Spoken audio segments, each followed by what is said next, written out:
தம்பி உடையான் படை கஞ்சான். இப்படை தோற்கின் எப்படை வெல்லும் என்பதை கழகத்தின் வீரர்களும் வீராங்கனைகளும் திருச்சி மாநகரில் நிரூபித்து காட்டிவிட்டார்கள்.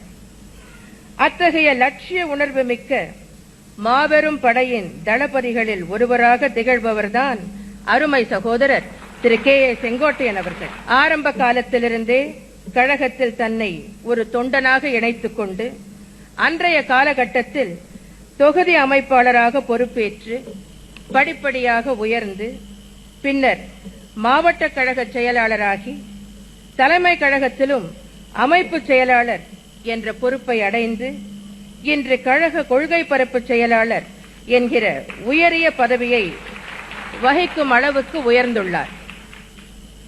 இன்று தமிழகத்தில் உள்ள மாவட்ட கழக செயலாளர்களிலேயே மாவட்ட செயலாளராக தேர்ந்தெடுக்கப்பட்ட காலம் முதல் இன்று வரை மாவட்ட செயலாளர் பதவியை தொடர்ந்து வகித்து வரும் சிறப்பிற்கும் பெருமைக்கும் உரியவர் அன்பு சகோதரர் திரு செங்கோட்டையன் அவர்கள்.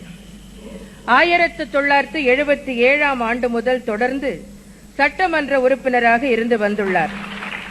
புரட்சித் தலைவர் காலத்தில் அவரது தலைமையை ஏற்று விசுவாசத்துடனும் உறுதியுடனும் செயல்பட்டார். கழகம் பிளவுபட்ட ஒரு சோதனையான காலகட்டத்தில் கொள்கை பிடிப்புடன் தடுமாற்றம் சிறிதும் இன்றி விசுவாசமாக என்னுடன் இருந்து செயல்பட்டவர்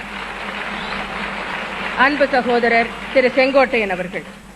கடமையை உணர்ந்து செயல்படும் கடுமையான உழைப்பாளி.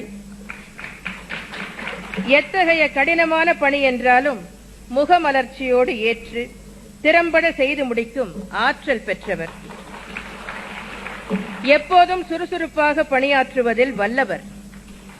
பார்வைக்கு எளியவராக, பழகுவதற்கு இனியவராக, அனைவரிடமும் அன்பு செலுத்தும் நல்லவர், திறமைசாலி. எனது அமைச்சரவையில் இடம்பெற்று போக்குவரத்து மற்றும் வனத்துறை ஆகிய முக்கியமான 2 துறைகளுக்கு பொறுப்பேற்று நம் அனைவரின் பாராட்டுதல்களை பெறும் வண்ணம் சிறப்பாக செயல்பட்டு வருகிறார். கட்சிப் பணியையும் ஆட்சிப் பணியையும் சீரிய முறையில் ஆற்றி வருபவர் அன்பு சகோதரர் செங்கோட்டையன் அவர்கள்.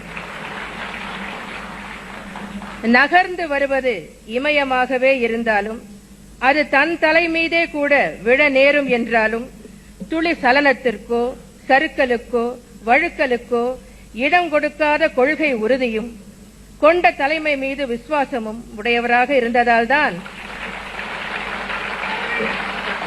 இன்று இத்தனை சிறப்புகளை பெற்று விளங்குகிறார்.